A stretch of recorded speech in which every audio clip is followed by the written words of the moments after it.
Mavericks 16, Cam Reddish with 12, and your guy Tony Snell coming in off the bench with 12 as well. But frankly, the Hawks shooting 32.7% from the field. I mean, they just could not shoot the basketball. It looked like a team that's been watching a guy dribble around and shoot a lot, and then play off of him. They had a hard time getting anything kind of going offensively. And when you lose a guy like Trae Young and then you lose a guy like Hunter, those two guys are playmakers, as much as they are scorers, and so it really hurt the other guys. All right, with that, we will say good night to our network stations as the Jazz beat the Hawks tonight, 112-91. Our next broadcast is coming your way tomorrow night. The Jazz will be in Charlotte to take on the Hornets. That game will tip off at 7 o'clock. For those of you sticking around with us, we'll have post-game sound, and we'll continue to break this one down straight ahead right here on the Jazz Radio Network. Sweet revenge! This has been Utah Jazz Basketball on the Utah Jazz Radio Network. Utah Jazz Basketball is brought to you in part by Larry H. Miller, Lexus in Murray, and Lexus of Linden, by Zions Bank. For a noteworthy approach to banking, Zions Bank is for you, and by your Utah Toyota dealers. For all the latest Jazz interviews, insight, and breaking news, go to 1280thezone.com and utahjazz.com. Are you levitating again? This is Utah Jazz Basketball on the Utah Jazz Radio Network. There's no greater place to get away from it all than the great outdoors. Make this the year to create memories exploring wide open spaces in a spacious RV or speeding over glassy water in the boat of your dreams. Golden West Credit Union makes it all possible with an RV or boat loan as low as 4.99% APR fix with no payments for 90 days, plus your choice of a national or state parks pass when you sign. Apply now at gwcu.org. We'll take care of you. I'm not retired. I don't have grandkids. I barely have kids. I've never had brunch. I haven't celebrated my 40th high school reunion, and I don't have my house paid off. But I do deserve a piece of luxury, so I drive a Cadillac. Cadillac owners have changed. The luxury hasn't. Visit Jerry Seiner Cadillac for a test drive today at 1530 South 500 West in Salt Lake or online at jerryseinercadillac.com. Experience the Seiner difference. It's my honor to announce the 2023 All-Star Game will take place here in Salt Lake City. The NBA's biggest show is coming to Utah, and we're getting ready. Our 2023 All-Star Celebration is proudly supported by the members of the Salt Lake All-Star Alliance, America First Credit Union, Coca-Cola, your local Ford dealerships, Nu Skin, Larry H. Miller dealerships, Mountain America Credit Union, Qualtrics, Toyota, University of Utah Health, Vivint, WCF Insurance, and Zions Bank. Jazz Nation lives at the Gateway. Voted the best entertainment district in Salt Lake City and directly across from the Vivint Arena. Come down, eat, watch the games, have a drink, and have some fun at the Gateway while we cheer the Jazz on to victory.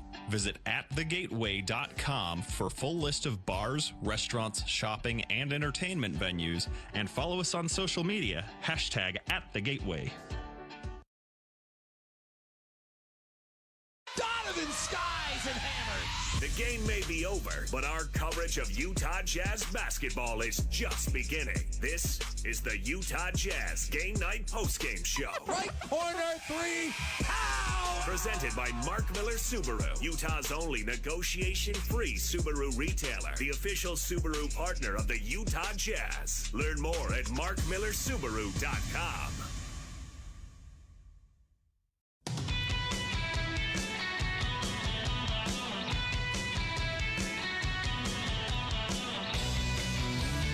Jazz Game Night post-game show right here on the Jazz Radio Network. Jake Scott, Tim Lacombe with you. The Jazz win tonight 112-91. Post-game brought to you by our friends at Mark Miller Subaru, Utah's only negotiation-free Subaru retailer. We'll get you some post-game sound coming up here momentarily. Stay tuned for that.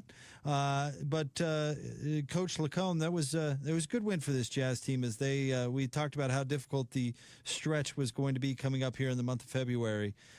Need to get these ones that you're supposed to win, and they did it going away.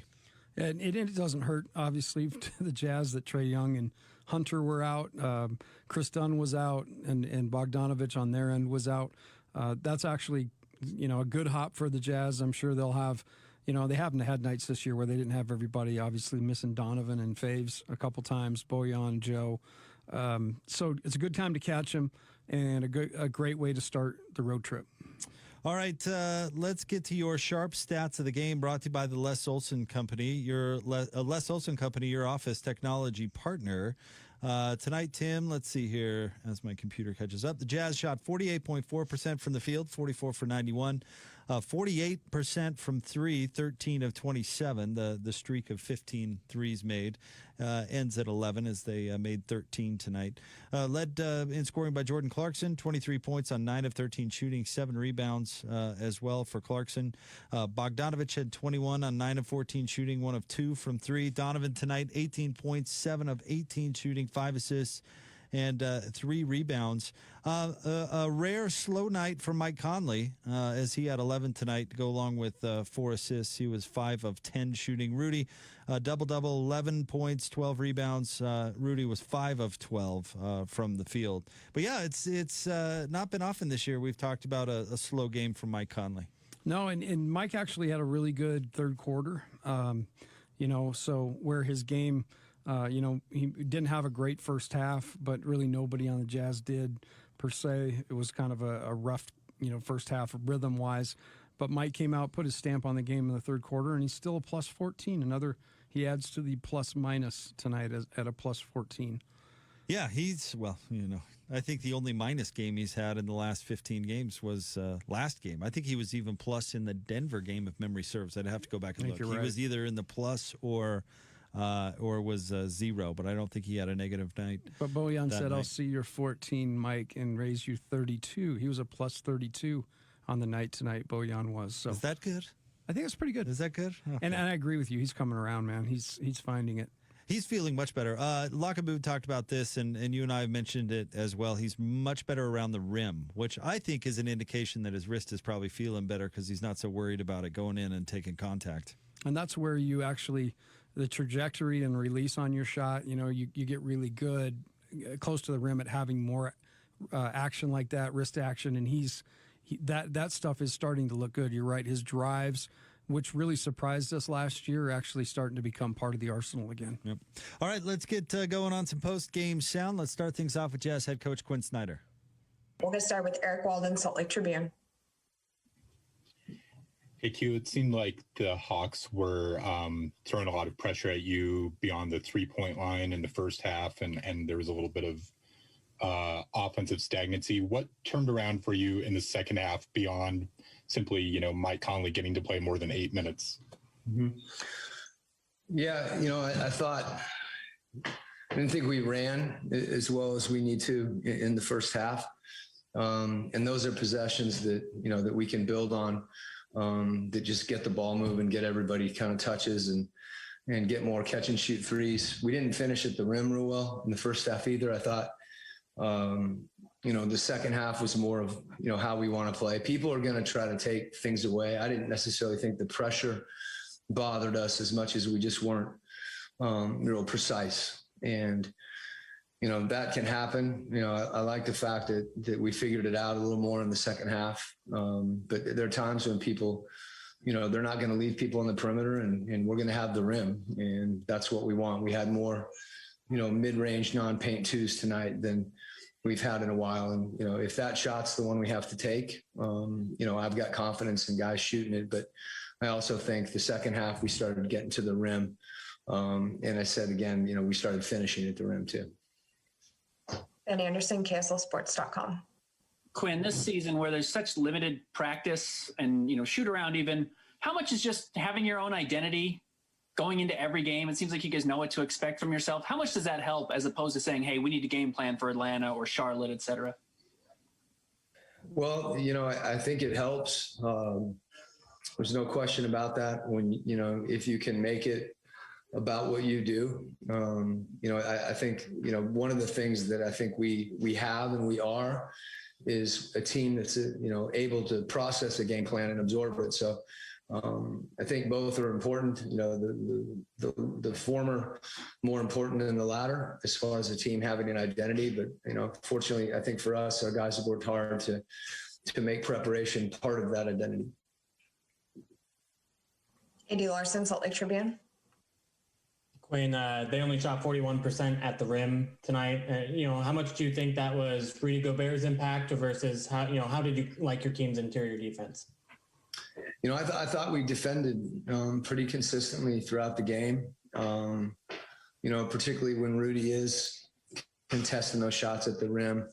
You know, that's when we need our guards to rebound. I think that was another thing that we improved on through the course of the game. But, you know, Rudy and Favor are, you know, they do that. They're rim protectors. And, you know, I think our guys have done a good job of, you know, defending in front of them as well, to not just rely on that, because sometimes, you know, the shots that are taken, even when they are, you know, contested, you know, can vary in difficulty as well.